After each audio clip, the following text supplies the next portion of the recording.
생각하건대 현재의 고난은 장차 우리에게 나타날 영광과 비교할 수 없도다. 오늘 본문을 여는 오프닝입니다. 또 본문 전체를 보여주는 그런 지도이기도 합니다. 우리가 당하는 현재의 고난과 장차 나타날 미래의 영광을 비교하는 것이 바로 오늘 본문입니다. 그런데 영광 앞에 붙은 나타날이란 표현을 우리는 주목해보면 좋습니다. 여기서 나타난다라는 것은 베일을 벗는다라는 뜻입니다. 베일을 딱 벗었을 때 그 멋진 것이 드러나는 그 현장, 어떤 현장이 연상되십니까? 예를 들어 새로운 작품, 예술가가 새로운 작품, 또 자동차 회사가 새로운 자동차를 발표하는 현장, 그 무대 한가운데 베일에 딱 가려져 있는데 어떠죠? 베일을 쫙 벗길 때 사람들이 탄성을 자아내는 그런 영광의 모습을 보여주고 있는 것입니다. 그러니까 현재 고난은 그런 베일과 같은 것이다. 완성된 작품을 선보이기 위해서 베일 아래 예술가가 들여야 했던 노력의 고난, 그것을 위해 반드시 거쳐가야 했을 모든 과정, 그러니까 고난과 영광이 서로 대립되고 떨어져 있는 것이 아니죠. 고난이 있었어야지 그 베일을 밝히고 영광이 나타나는 그 현장, 그 순간에 이르를 수 있다는 것입니다. 고난을 거쳐야 그 끝에 영광이 나타난다는 진리, 바로 우리가 지금까지 로마서를 진행해 오면서 미파 땅에 깔려 있었던 구약의 중요한 사건, 바로 출애굽 사건을 우리에게 드러내 줍니다. 오늘 로마서에서 장차 우리에게라고 하는 우리는 어린 양 예수 그리스도의 보혈로 죄와 사망의 출애굽 권세에서 출애굽한 자들입니다. 부활하신 그리스도와 함께 세례를 받으며 다시 돌아갈 수 없는 홍해를 건넌 사람, 죄와 사망에 대하여 죽고 하나님께 대하여 산 자들입니다. 그래서 우리는 성령, 오순절날 성령을 받게 되었습니다. 그 성령으로 말미암아 더 이상 하나님의 원수가 아니라 하나님의 양자된 것을 인정받았습니다. 바로 의롭다라고 인정을 받은 것입니다. 거기서 그치는 것이 아니죠. 이제 이스라엘 백성들이 광야를 지나서 약속의 땅을 갔듯이 이제 예수 그리스도와 함께 하나님의 자녀들도 이제 광야의 고난으로 들어서는 것입니다. 하나님의 나라를 유업으로 받기 위해 반드시 거쳐야 되는 고난, 허무한 고난이 아니라 목적이 분명한 고난이라는 것입니다. 그것을 오늘 우리가 읽은 18절 바로 전절에서 이렇게 표현하고 있습니다. 17절 한번 다 함께 읽어보실까요? 시작. 자녀이면 또한 상속자, 곧 하나님의 상속자요 그리스도와 함께한 상속자니 우리가 그와 함께 영광을 받기 위하여 고난도 함께 받아야 할 것이니라. 그러므로 18절에 장차 우리에게 나타날 영광, 우리를 감싸고 있는 베일이 벗겨져서 마침내 드러날 영광은 어떤 영광입니까? 17절에 따르면 상속자의 영광, 하나님 나라를 유업으로 선물로 받기에 합당한 자격을 가진 상속자로서의 영광이라는 것입니다. 오늘 로마서 8장 본문은 상속자가 되기 위해서 우리가 거쳐야 하는 현재의 고난을 탄식이라는 표현으로 강조하고 있습니다. 22절에 보면 처음으로 탄식하는 존재가 소개되는데요. 누구입니까? 이게 우리가 아니라 뜬금없이 피조물이라고 하는 우리를 둘러싸고 있는 이 창조 세계가 탄식하고 있다라는 것입니다. 22절, 피조물이 다 이제까지 함께 탄식하며 함께 고통을 겪고 있는 것을 우리가 다 안다 하였습니다. 다른 말로 하면 지금 우리가 죄와 사망으로부터 출애굽하면서 광야에서 고난을 겪는 것인데 피조물도 이 고난을 받으며 탄식하고 있다는 것, 다르게 말하면 우리가 죄와 사망으로부터 출애굽할 때 누구도 함께 출애굽했다는 것입니까? 이 피조물들도 함께 출애굽했고 지금 현재 우리와 함께 이 영광을 향한 고난의 여정을 걸어가고 있다. 그러므로 함께 탄식하고 함께 고통하고 있다라는 것입니다. 그것을 21절이 조금 더 자세하게 밝혀줍니다. 피조물도 썩어짐의 종노릇한 데서 해방되어 출애굽해서 어디를 향해 가고 있습니까? 하나님의 자녀들이 누리는 그 영광스러운 자유에 자기들도 이르려고 지금 현재 광야를 지나가며 탄식하고 있다는 것입니다. 우리 구약의 첫 출애굽을 보면 이스라엘 백성들이 나오면서 무엇을 가지고 나왔죠? 동물들을 가지고 나왔습니다. 마치 피조물의 대표로 가축들이 같이 나갔습니다. 근데 그 가축들은 언제 무엇 때문에 광야에서 탄식하며 울부짖었을까요? 이스라엘은 400년 동안 애굽 땅에 살면서 애굽인들의 관습, 특별히 애굽의 여러 신들을 섬기는 그 관습에 그들은 익숙해졌습니다. 이제 출애굽해서 하나님의 백성이 되었지만 그들에게는 여전히 애굽인들의 습성이 남아 있었죠. 그럴 때마다 하나님과 어떻게 됩니까? 충돌하게 됩니다. 그리고 그럴 때마다 하나님은 피 흘리는 속죄 제사를 통해서 깨어진 관계, 멀어진 관계를 다시 화목하게 하셨습니다. 이때 누가 울부짖는 것입니까? 동물들, 사람의 죄를 대속하기 위해서 동물들이 대신 죽어 나가며 울부짖는 소리가, 탄식하는 소리가 광야에 가득했을 것입니다. 바로 이스라엘이 완전히 거룩해서 하나님과 완전한 화평을 누리며 하나님 나라를 상속할 수 있을 때 비로소 피조물들의 탄식도 어떻게 되는 거죠? 그치게 될 것입니다. 죽음의 울부짖음으로부터 그들은 자유하게 될 것입니다. 사실 피조물의 탄식은 이 출애굽기 사건보다 훨씬 앞서 있습니다. 바로 창세기에 기록된 이 세상이 피조물이 창조된 바로 그 첫 시간부터 우리는 피조물의 탄식을 듣게 되는 것입니다. 언제 들었을까요? 아담과 하와가 하나님께 범죄하였고 하나님이 임재하시는 동산에서 추방되었습니다. 그때 추방될 때에 그들은 벌거벗고 있었는데 창세기 3장 21절에 보면 여호와 하나님이 아담과 그의 아내를 위하여 가죽옷을 지어 입히셨다 했습니다. 아담의 범죄로 죄와 사망이 이 세상 가운데 들어오게 되었고 온 피조물도 그 저주 아래 신음하게 되었습니다.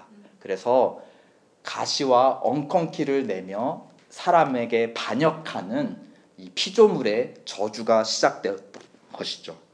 아담과 하와가 이제 에덴 동산 바깥에 저주받은 죄와 사망에 신음하는 피조 세계로 나갔어야 하는데 그 거친 세상으로 나가는 첫사람을 위해 하나님은 그들을 보호하고자 무엇을 지어 입히셨다는 것입니까?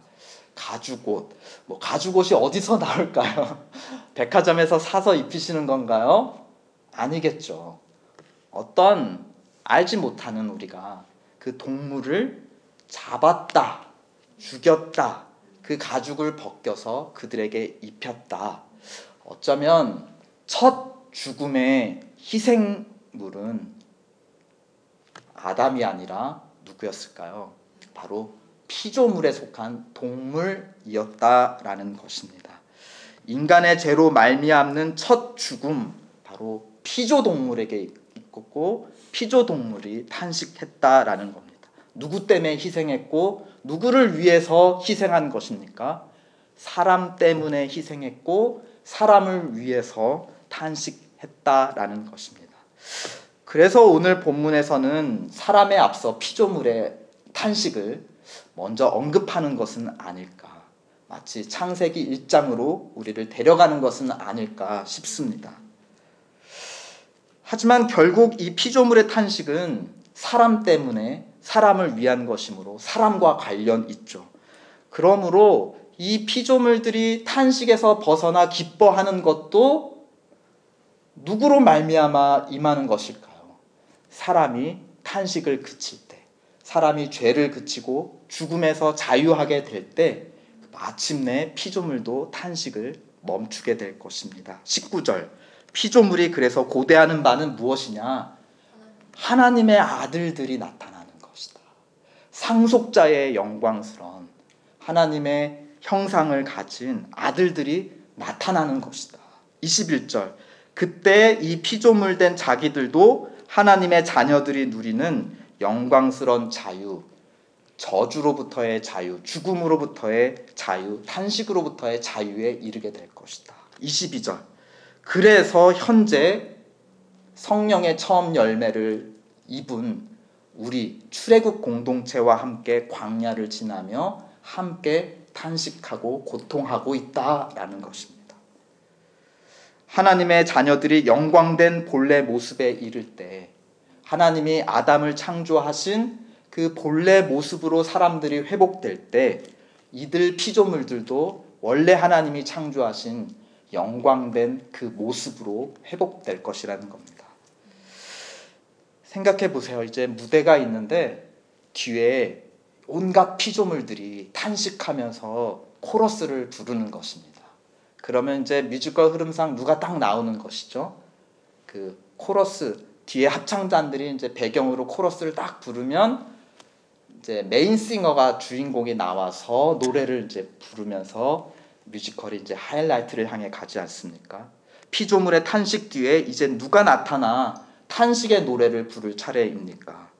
23절, 바로 우리 자신의 탄식인 것입니다. 23절 한번 다 함께 읽어보실까요? 8장 23절, 그뿐 아니라 또한 우리 곧 성령의 처음 익은 열매를 받은 우리까지도 속으로 탄식하여 양자될 것 곧 우리 몸의 속량을 기다리느니라. 현재 고난의 베일에 쌓여있는 우리는 누구입니까? 하나님께서 작품으로, 영광스러운 작품으로 빚어가고 계시는 우리는 누구란 말입니까? 우리 곧 누굽니까? 성령의 처음 익은 열매를 받은 우리. 성령의 처음 익은 열매, 예수를 믿고 성령을 받았을 때 우리의 내적인 변화가 일어났습니다. 8장 14절 보면 하나님의 아들로, 하나님의 영이 있는 자는 하나님의 아들이다. 하나님의 아들로 입양되었습니다. 신분의 변화죠. 15절, 그래서 하나님을 향해 누구라고 부릅니까? 아바, 아버지라고 부릅니다. 어떤 변화죠? 하나님과의 관계의 변화. 이것이 성령이 우리에게 주신 첫 열매, 첫 변화, 속사람의 변화, 신분의 변화, 하나님을 대하는 관계의 변화였다는 것입니다. 근데 처음 열매라고 하는 것은 이게 유일한 열매는 아니라는 것이죠. 처음 열매가 있으면 어떤 열매가 있어야 하는 것이죠? 마지막 열매가 있어야 하는 것입니다. 마지막 열매, 즉 오늘 18절에서 장차 나타날 그 영광, 마지막 열매 무엇입니까? 보면은 양자 될 것 곧 우리 몸의 속량이라 하였습니다. 성령을 처음 받음으로 이미 양자돼서 아바 아버지라 부르는 것 아닌가요? 여기서 양자 될 것은 우리 문맥상 특히 아까 17절에 비추어서 뭐죠? 자녀이면, 양자이면 또한 상속자다. 여기서 양자, 마지막에 양자 되는 것은 양자로 부르신 것이 마침내 확증되는 바로 상속자를 의미합니다. 양자가 상속자가 되기 위해서 왜 우리는 지금 탄식을 해야 하는가? 이것은 당시 로마 사회에 좀 관습을 알아야 될 필요가 있는데요. 그 아버지, 특별히 이제 재산이 많은 아버지는 여러 아들 중에서 상속자를 고릅니다. 어떤 아들을 고를까요? 말아먹을 아들이 아니겠죠? 이것을 잘 이어받아서 더 번창시킬 수 있는 능력 있는 아들을 상속자로 선택하는 것입니다. 그런데 로마 사회는 대단했던 게 능력 위주의 사회였어요. 친아들도 있고 입양한 아들도 있는데 상관없어. 가장 능력 있는 아들을 뽑는 것입니다. 그러니까 양아들도 상속자가 될 수 있습니다. 근데 그러니까 아버지한테 상속자로 선택받기 위해 이 친아들과 양아들들은 어떻게 해야 될까요? 경쟁해야 되고 또 자기 교육을 받아야 되고 노력해야 되고 훈련해야 됩니다. 마음의 훈련, 지적 훈련, 육체 훈련, 이 모든 훈련들을 거쳐야 합니다. 무슨 소리가 날까? 악 하는 그 노력하는 애쓰는 탄식의 소리가 나는 것입니다. 저희 두 딸이 8살과 10살인데요. 요즘 부쩍 탄식하기 시작했습니다. 그래서 제가 뭐라고 이제 말만 하면 탄식을 하는 것입니다. 일례로 최근에 우리 아이들이 이제 한국 가려고 비행기 타러 공항을 갔어. 근데 공항 가는 패션이 덥다고 반바지 반팔을 입고 이제 비행기 수속을 밟는 것이에요. 그래서 경험자로서 비행기 안이 너무 진짜 춥잖아. 그래서 비행기 안은, 근데 이 친구들은 비행기 안을 겪어보지 못한 사람들입니다. 제가 경험자로서 비행기 안은 진짜 무시무시하게 춥다. 그리고 한국까지 오랜 시간을 가야 된다. 그러니까 긴 바지, 긴 팔을 입어야 된다라고 말을 했습니다. 그래서 이제 아이들이 탄식을 하는 겁니다. 첫째는 조용하게 입을 꽉 다물고 탄식하고, 둘째는 아빠 스탑 스탑 하면서 큰 소리로 탄식을 합니다. 근데 이 아이들이 한국 공항에 도착했을 때 찍은 사진을 보니까 어떤 모습인지 아세요? 겨울옷을 다 껴입고서는 온 것이었어요. 우리 자녀들 여전히 베일에 가려있는 작품들, 완성을 향해 다듬어져 가는 아직 성장 중인 고난의 존재들입니다. 그러므로 자녀들이 이 성장 과정 중에 탄식한다라는 것은 무슨 증거입니까? 아이들이 성숙해져 가고 있다, 배워가고 있다라는 증거입니다. 자녀들이 여러분 앞에 탄식하시거든, 우리 자녀가 잘 자라고 있구나라고 흐뭇해하시면 되겠습니다. 근데 23절에 보면 하나님의 상속자로 되기 위한 마지막 고난, 마지막 탄식은 무엇이냐? 바로 우리 몸의 죽음입니다. 그것이 마지막 시험이에요. 마침내 나타날 상속자의 영광은 무엇입니까? 우리 죽을 몸의 속량, 죽음으로부터의 무엇입니까? 부활. 그러니까 하나님께서 상속자로 선택할 사람들은 죽음의 시험에서 실패해서 넘어지는 자들이 아니라 거기에서 영원한 생명으로 어떻게 하는 자죠? 일어나는 자들, 그 자들이 바로 하나님의 상속자라는 것입니다. 왜냐하면 하나님의 나라는 죄와 죽음이 없는 의로움과 생명의 나라이기 때문에 그 나라를 유업으로 받을 아들들은 당연히 죽을 자들이 아니라 생명으로 풍성한 자들이어야 되는 것입니다. 상속자에게 요구되는 조건, 외적인 조건 무엇입니까? 부활의 몸이라는 것입니다.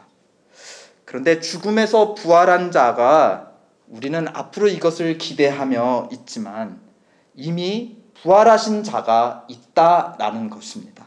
그리스도께서 잠자는 자들의 첫 열매가 되셨다. 그러므로 그리스도 안에 있으면 우리도 그를 따라 부활의 열매가 될 것. 잠자는 자들의 첫 열매가 되셨다.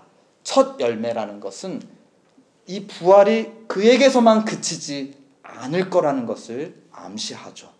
누구에게 열매가 맺힌다는 것입니까? 성령의 첫 열매를 받은 우리, 그래서 성령의 마지막 열매인 부활을 받을 바로 우리, 그 사이에 우리는 고난받고 고통하며 탄식하는데 우리의 마지막 탄식은 무엇입니까? 결국은 우리 육신의 죽음이라는 것입니다.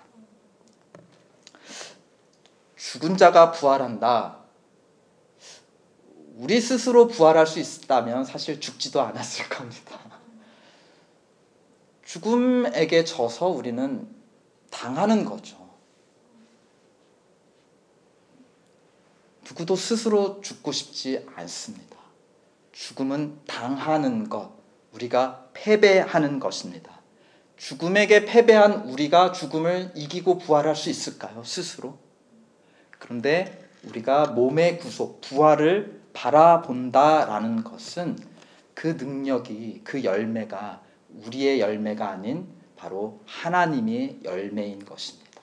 예수 그리스도를 죽은 자 가운데서 일으키신 성령, 같은 성령이 우리에게도 있으므로 성령으로 말미암아 우리도 두 번째, 세 번째, 네 번째 부활의 열매가 될 수 있다는 것입니다.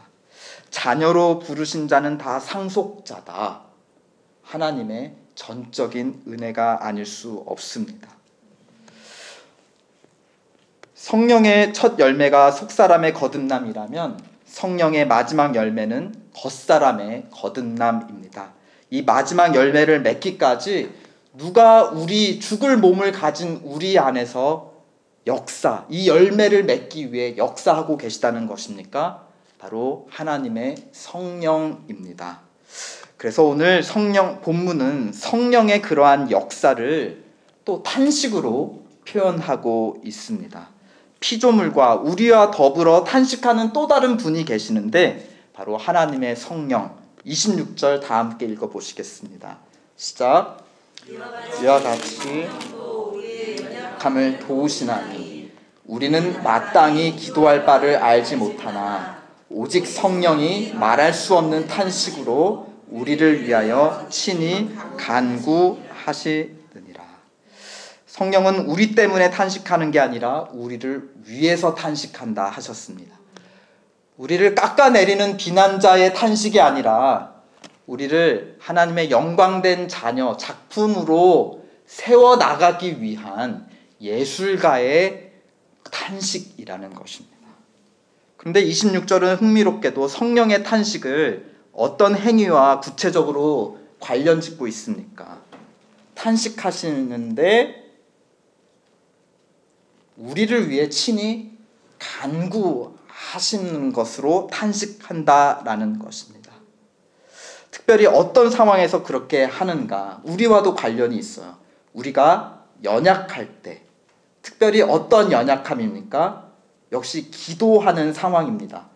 근데 기도해야 되는 상황인데 마땅히 기도할 바도 알지 못하는 그 정도로 연약한 상황에서도 성령은 우리를 위해 탄식하며 우리가 첫 열매를 받은 우리가 마지막 열매를 받도록 우리 안에 기도하시며 간구하시며 역사하신다라는 것입니다.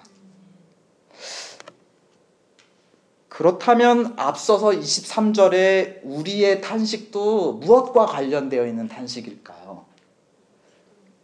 여기 연약해서 기도밖에 할 수 없는, 그래서 탄식밖에 할 수 없는, 그러니까 23절에 우리의 탄식도 결국은 기도와 관련되어 있는 탄식입니다.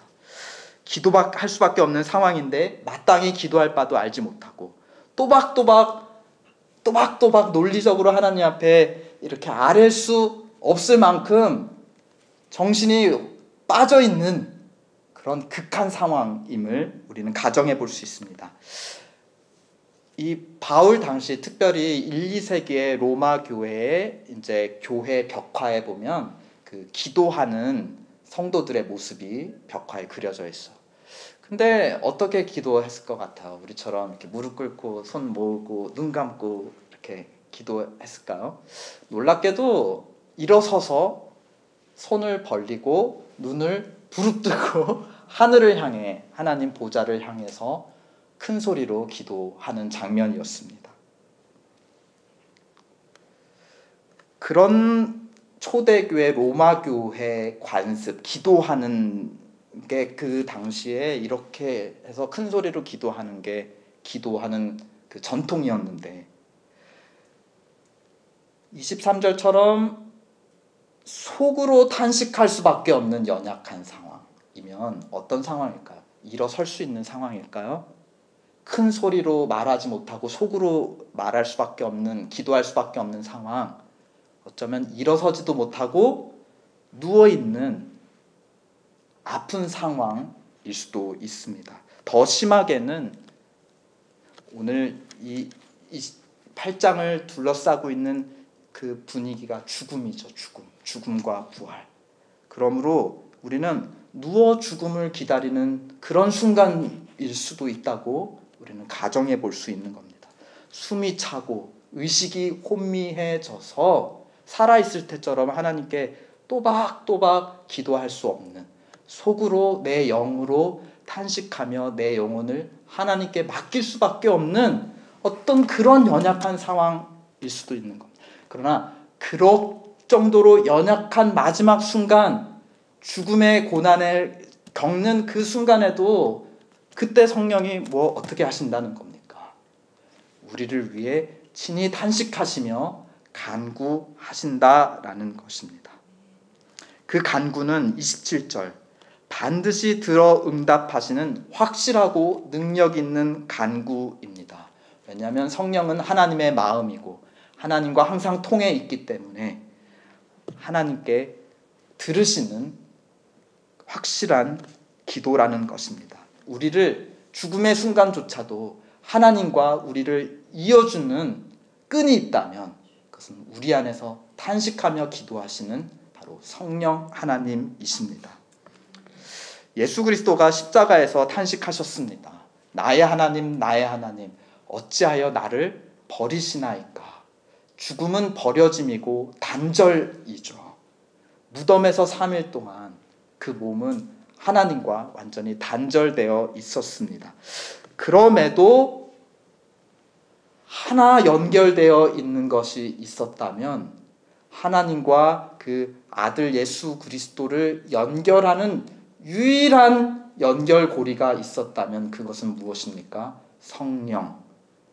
죽은 예수를 잠자는 자들의 첫 열매로 일으키신 바로 성령이 연결되어 있었다라는 것입니다. 그리스도를 살리신 성령이 양자된 우리를 위해서도 탄식하신다. 하나님 아버지와 우리를 영원히 붙들어 계시는 줄을 우리는 확신하는 것입니다. 38절 39절을 보십시오. 내가 확신하노니, 처음으로 등장하는 것이 무엇입니까? 하나님과 우리 사이를 끊는 첫 번째 원수, 가장 강력한 원수 무엇입니까? 내가 확신하노니 무엇이나 사망이나 또 생명이나 천사들이나 권세자들이나 현재일이나 장래일이나 능력이나 높음이나 기품이나 다른 어떤 피조물조차도 우리 주 예수 그리스도 안에 있는 하나님의 사랑에서 끊을 수 없느니라. 하나님의 사랑은 무엇으로도 끊을 수 없는 하나님의 성령이십니다. 하나님은 최후 원수된 죽음조차도 그 너머 우리를 상속자로 나타날 최후의 선으로 바꾸셨습니다. 그렇다면 가장 최후의 최강의 원수인 죽음마저도 우리를 하나님에게서 끊을 수 없다면 우리 인생에서 겪는 모든 고난조차 다 결국은 협력해서 선을 이룬다. 우리가 마침내 죽음에서 부활하여 하나님의 영광된 상속자로 일어서도록 돕는 다 조력자들이라는 것입니다. 오늘 마지막 절 다 함께 읽어보실까요? 시작. 우리가 알거니와 하나님을 사랑하는 자 곧 그의 뜻대로 부르심을 입은 자들에게는 모든 것이 합력하여 선을 이룬다. 심지어 죽음조차도 협력하여 선을 이룬다. 이미 떠난 죄와 사망의 나라, 아직 들어갈 하나님 나라 사이에서 이미 되어진 양자녀와 아직 되어질 상속자 사이에서 우리는 훈련받으며 변화되어지며 탄식하고 있습니다. 그러나 너무 감사하지 않습니까? 우리 홀로 탄식하지 않음을 로마서 8장이 우리에게 보여주고 있어요. 밖으로는 누가 우리와 함께 탄식합니까? 바깥을 둘러보세요. 이 피조 세계가 우리와 함께 탄식해주고 있습니다. 우리 안으로는 누가 탄식해 주십니까? 성령 하나님이 안과 바깥으로 함께 탄식하며 이 고난의 길을 걸어가는 공동체가 있다라는 것입니다. 여러분 옆으로는 누가 함께 탄식해 줍니까? 바로 우리 교회가 함께 탄식하는 것입니다. 하나님은 자신과 우리를 탄식으로 묶어주셨습니다. 피조세계와 우리도 무엇으로 오늘 묶어준다고 8장은 얘기하고 있습니까? 탄식으로 묶여있어요.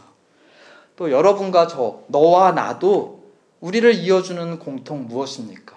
고난 중에 바로 탄식이라는 것입니다. 그런데 탄식의 기도는 가장 연약한 끈이고 연약한 수단이죠. 그러나 하나님이 들어 탄식의 기도를 응답하실 때는 모든 것이 협력하여 선을 이루도록 묶어주는 그 무엇으로도 끊을 수 없는 가장 강력한 끈이 되는 것입니다. 죽음조차도 우리의 영광의 부활을 막을 수 없게 만드는 가장 강력한 하나님의 도구라는 것입니다. 탄식의 기도는 우리 최후의 수단이죠. 우리가 어떻게 저렇게 다 노력해 봤는데도 어쩔 수 없이 죽음에 이르게 되었을 때, 그 누구도 우리를 도와줄 수 없을 때 마지막으로 우리가 선택할 수 있는 최후의 수단 무엇입니까? 탄식하며 하나님을 찾는 기도입니다. 그러나 그 최후의 수단을 하나님은 최선의 수단으로 사용하셔서 죽음 넘어 부활로 우리를 이끄신다는 것입니다.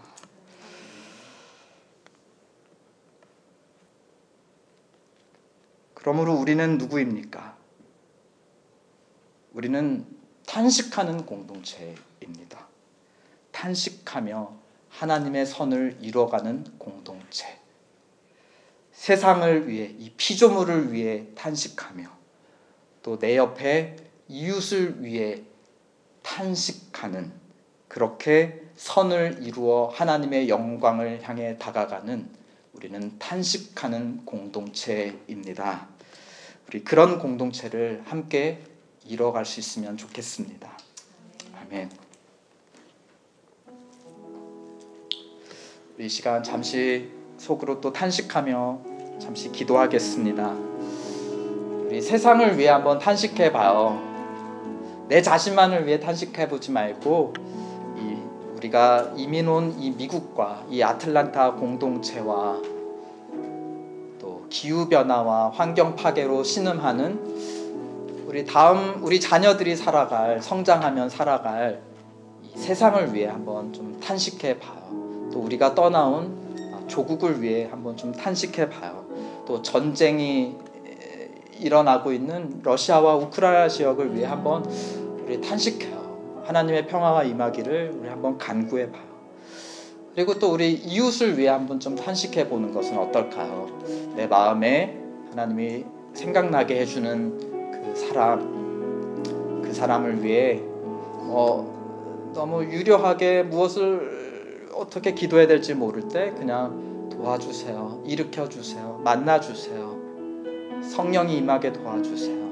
그냥 우리 말할 수 없는 탄식으로 한번 세상과 이웃을 위해 한번 기도 올려드리겠습니다.